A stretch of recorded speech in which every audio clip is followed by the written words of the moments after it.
Stevie. Back online, and Stevie. one of our team is going to get it in the neck. Yeah. Hi, Stevie, hi. I've just said to Ben that he to rejoin this one. I think you've sent him a link. So, but I think he was still in the thing from before. But if he joins this, can you message him or? Yeah, we're on. So we were Right. in full flow, and then not naming Yeah. any names, but Mabsy came on. I don't think he could resist the potential banter that was emerging, and then Yeah. and we've lost Ben. But you've got to give credit, Jan, to Ben for coming on. I mean, Oh yeah. it's not easy. Could you imagine you going on? Well, I can imagine anyone going on a Liverpool channel. You're going to get slated. People are going to be I knocking would find it you. very hard to not rise to the bait and to not tell him to bend over and stick it where the sun don't shine. And yeah. Yeah. I don't know, Kevin. How is my sound? Have you Yeah, sent? I think it was just getting a bit more interesting when we started It's talking back. about the inhalers. So Ben, Hi, we're Ben. back on now, and a member of our team is getting a bit of a smack in the teeth is the most polite way I can put it, but I think he knows he's apologised. I've told him, Stevie, that he can return to his chocolate corridor. We were just getting to a climatic point in the stream where we were getting to the stage of Liverpool, whose form has coincided with the asthma inhaler subscription running out. Yeah, a little bit tongue in of cheek, that. but it was There essentially. was a little bit of that. Do you know what, Ben? I mean, I do want to hear what you have to say, but just maybe can you get what the numbers are of viewers? Because I don't think it's fair that we're asking you to expound on your opinion as a about Liverpool's decline in performance. If you want us to just fill for a couple of minutes until the numbers pop back up, then absolutely. But I genuinely, it's interesting to hear what you've got to, what your take is on that. So my initial reaction to that would be I feel uncomfortable with bringing that out when I am aware that the over prescribing of asthma inhalers is prevalent in all over sport in different sports at every level, and so. Well, funnily enough, you mentioned that. Go on. Oh, sorry. Funnily enough, you mentioned that. Maybe just to wait for the numbers to go back up. There was a doctor that was involved in the Italian cycling team that was literally kicked out of being a doctor in cycling for overprescription of inhalers. And lo and behold, he ended up joining Claudio Ranieri at Leicester.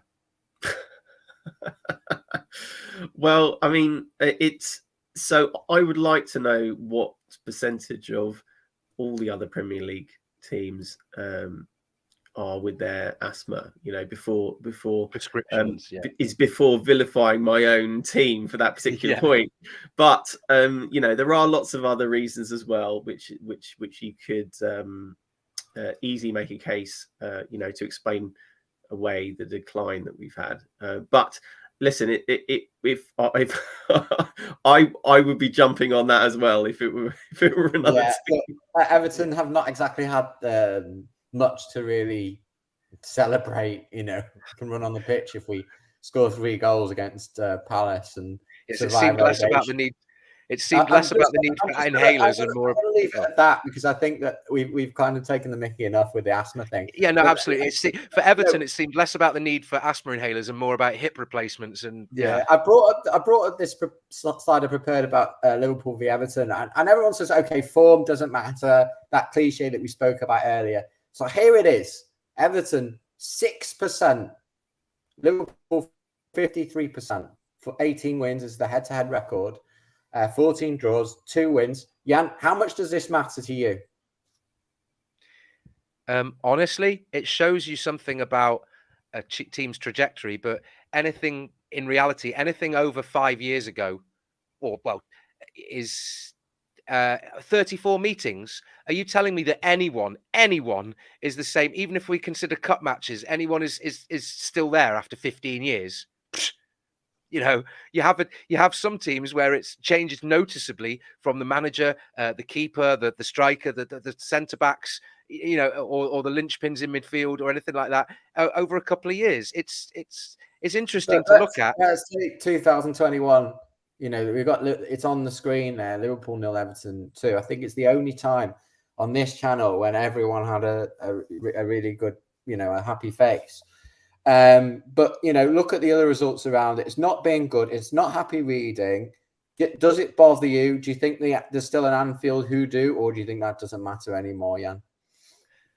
Both.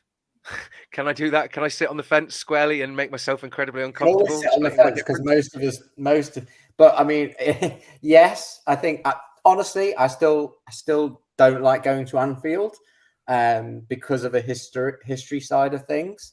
I don't think that, you know, we expect to win, but you know, I don't know how much Liverpool expect to win these derbies and whether that will play into to Everton's hands now. The fact that Liverpool might have the pressure to win, but not having that good form. But yeah, I remember, Ben, we were texting each other during this 4-1 match. I think Liverpool were 3 or 4-0 up at half time. And I was dreading that game. I mean, that was a shocking game, wasn't it, Jan? It wasn't that long ago either. It was just over a year ago, and it was appalling. It was embarrassing. It was we were static. We didn't make the right kind of changes. We weren't responsive to Liverpool attacking the game. And at that point, they were an incredibly, I'm not saying you're not now, but incredibly quick on the break, run forward, decisive passes, opportunistic and attacking passes, and the link-up play. And it was just, we weren't, in those situations, if you know that you're going to get, you're going to be under the cosh, it might not be a case of playing the type of football that you want to play, but you've got to stop the other team playing the type of football that they want to play. And I really think that in that sort of context, we go to Anfield, and Dyche, I think, is hopefully, or what I'm hoping and expecting, is that he's the right kind of manager to prepare the players for the mentality, for the occasion, for the type of football that Liverpool want to play. And I think that we really, as Kevin's just said, don't forget we have the Dyche factor. And I think that the some of the media, what he's been talking about the spinning the wheel and getting rid of the scarves and snoods and bringing in shin pads and doing the bleep test and laughing at them when they're exhausted. Yeah, we've had too much of a softly approach where Lampard's been their friend, where you know, you are there to get on board and have a relationship with these players to an extent, but you don't baby them. You're not their mate. You're their boss, and they're meant to do what you tell them, and they're meant to do it according to your plan. And I think maybe Lampard was too enamored with the idea of wanting to endear himself with the fans and the club and the players. And maybe that was his way of trying to rebuild a very fragmented and shattered team that hadn't had any continuity from a change in managers. So I think that Dyche is going to come in, and as we've seen, he's like, this is the way we do it, boys. You know, you just fucking run, you do this, you put your shin pads on, and you do it till the last minute. Right. And, you know, he's changed things around. It's a brutal approach. Ben, we've not finished yet. We've got another regular on our team. We couldn't resist this round robin, so we've got Jeff. Jeff's here with a cup of coffee or tea or maybe decaf. I had to come in. Good evening, Jeff. How are you? Do I need to get a pair of glasses? No, it's fine. No, it's fine. Yeah, no, good. Thanks, mate. Oh, yeah, no, we're all good. Yeah, I just came in because it was. This is the match, isn't it? That, you know, we've got red on, and thanks very much for throwing yourself under the bus for the channel. Thank you very much appreciated. Well, you know, you literally land to the slaughter on this channel, aren't you? So it's that's, you know, respect to you for.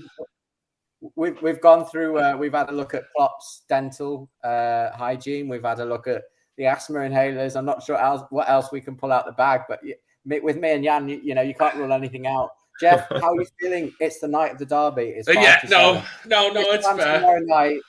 You know, you're going to be in front of the sofa. Sky Sports are going to be coming on in 5 minutes. Jamie Carragher is going to be doing his spitting bit and say that he used to support Everton. And then we'll all get ready for kickoff. How are you feeling 25 hours to go?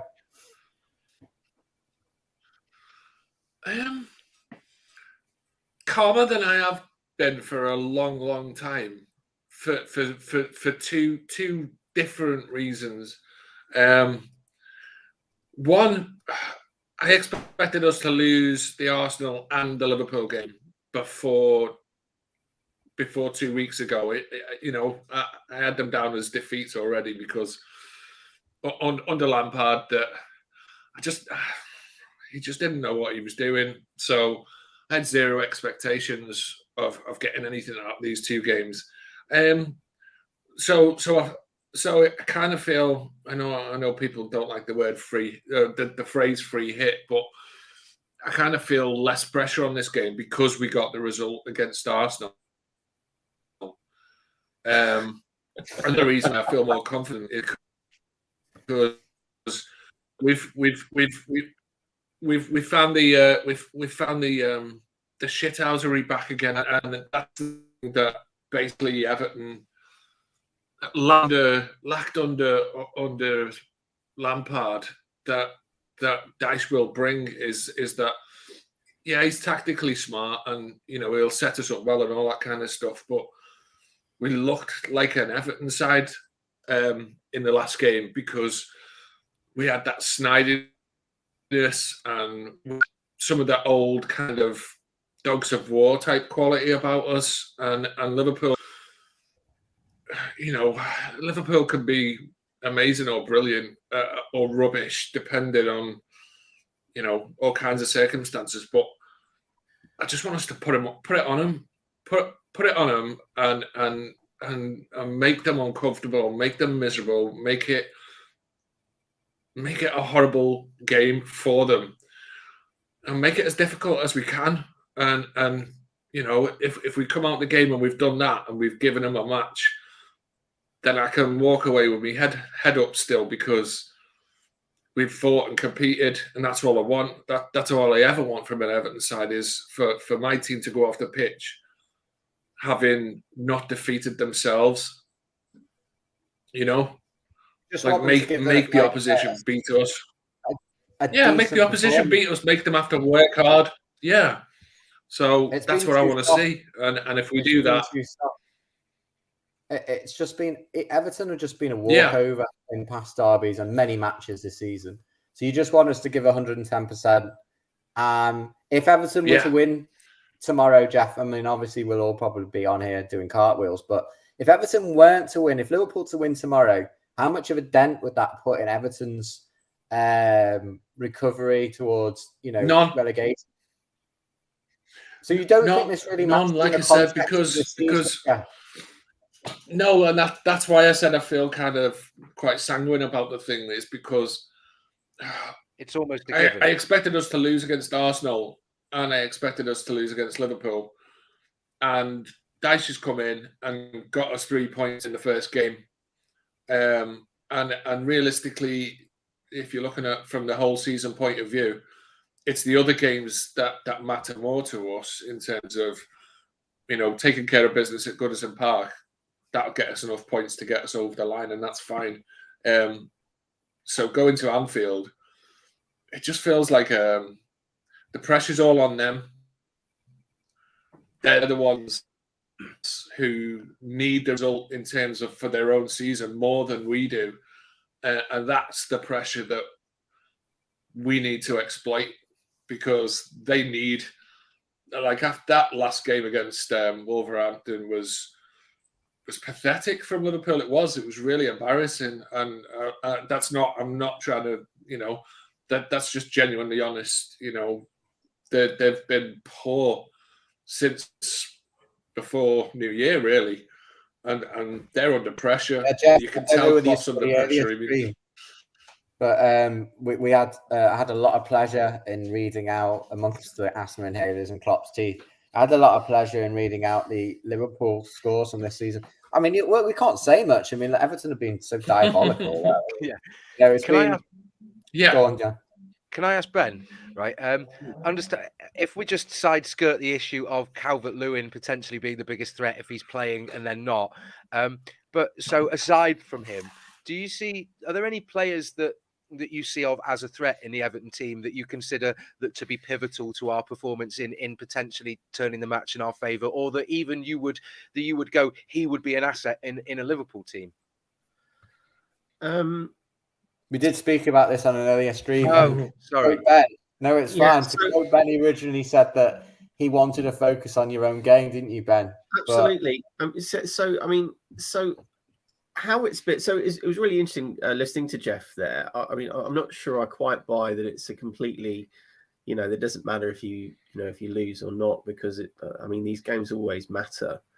But I do get that point. But what was really interesting was that the turnaround in performance in the Arsenal game, which we've already briefly spoken about, and the problem is, as a Liverpool fan at the moment, is that I know if any team, regardless of the quality of their players, if any team, puts the pressure on, gives it 100%, makes it difficult for Liverpool, Liverpool are going to give up chances, and our defence is playing so badly that we're likely to, concede goals. So I really think that you guys have a decent chance of scoring a goal or two, and it's whether we can prevent that, which at the moment is unlikely. And then, and if we do concede, can we score enough at the other end, which again is set pieces are going to be key, aren't they?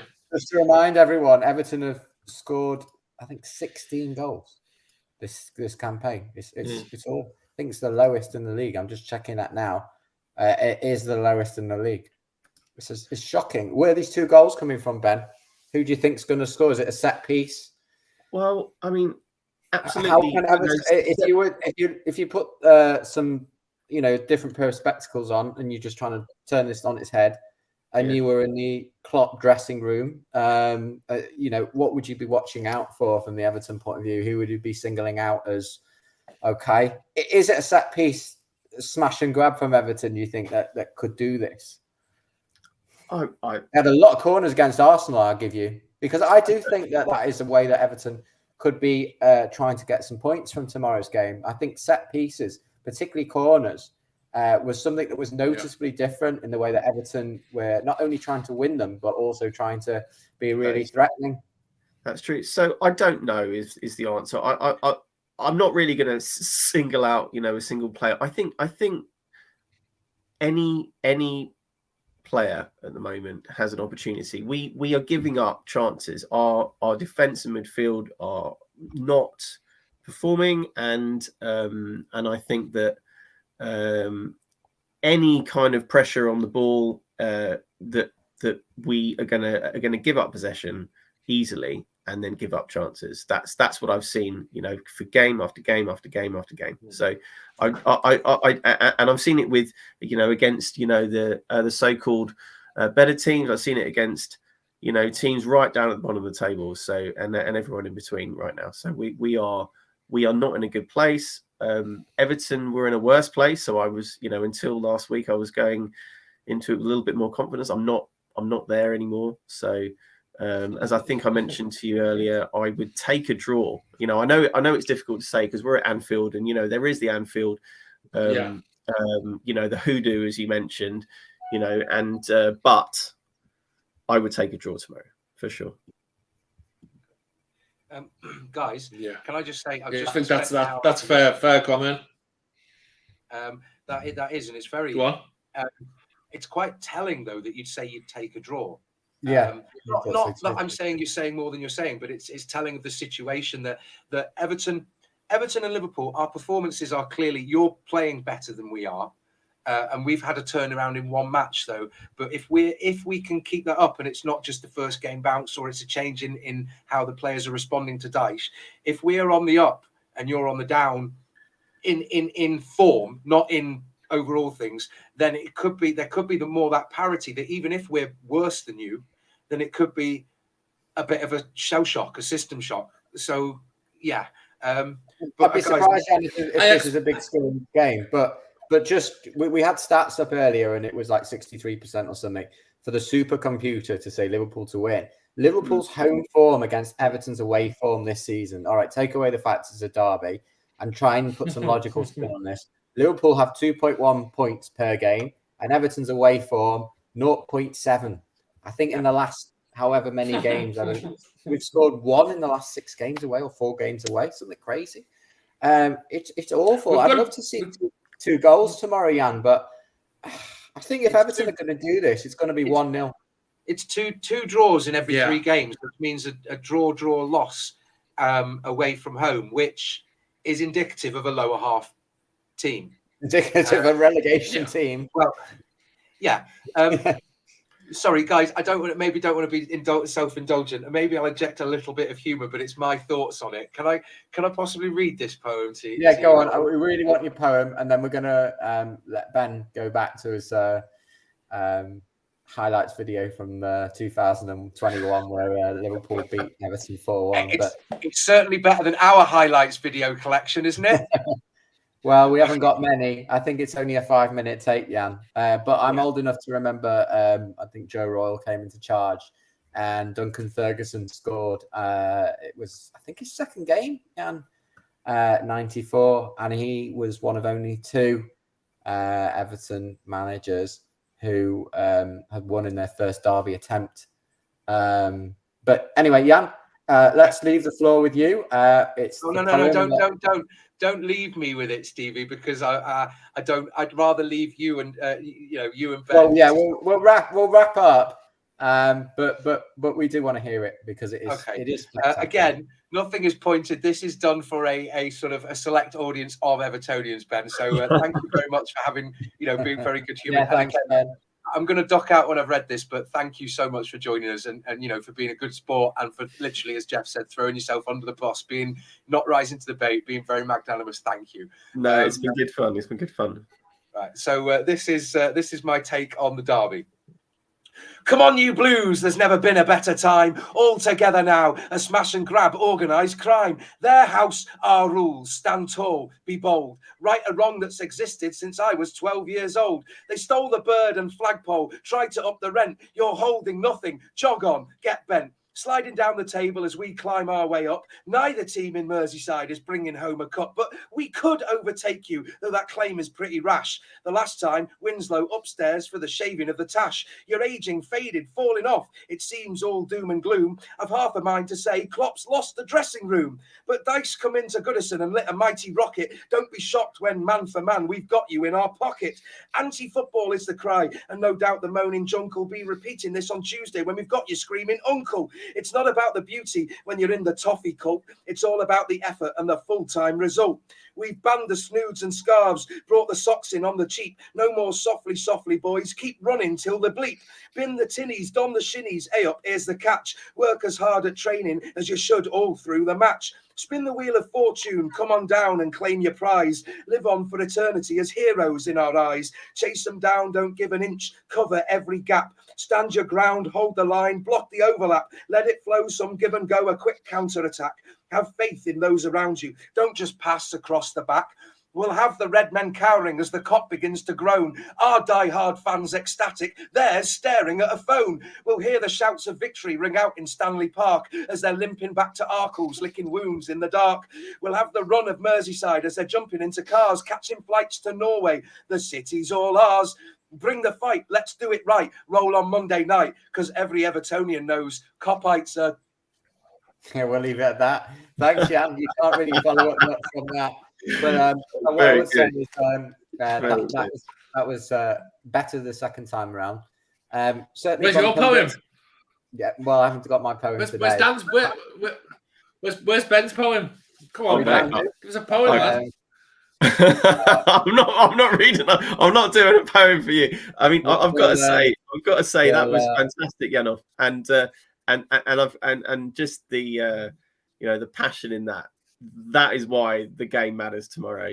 It really does. Yeah. Jan's poems always get spine tickling, tongue twisting.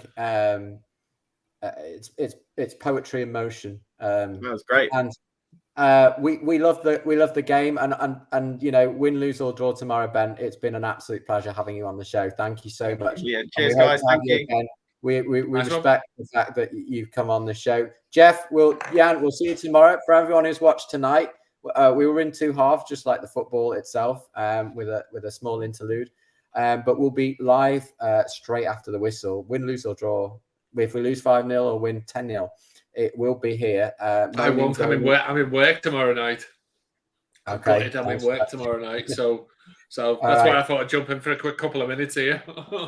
Yeah, well, Jeff, if you want to carry on with Jan, you're welcome to. But I'm gonna. No, it's all right. It's all right. Thanks, Jeff. Yeah, you know I love you, really. I'll see you for the Leeds match on the weekend, then, Jeff. So thanks, Jan, for your poetry and your contributions as always. We'll see you after the game. Up the toffees. We hope you enjoyed this. If you're red, new to the channel, why not share it with your blue mates? Cheers for now. Bye.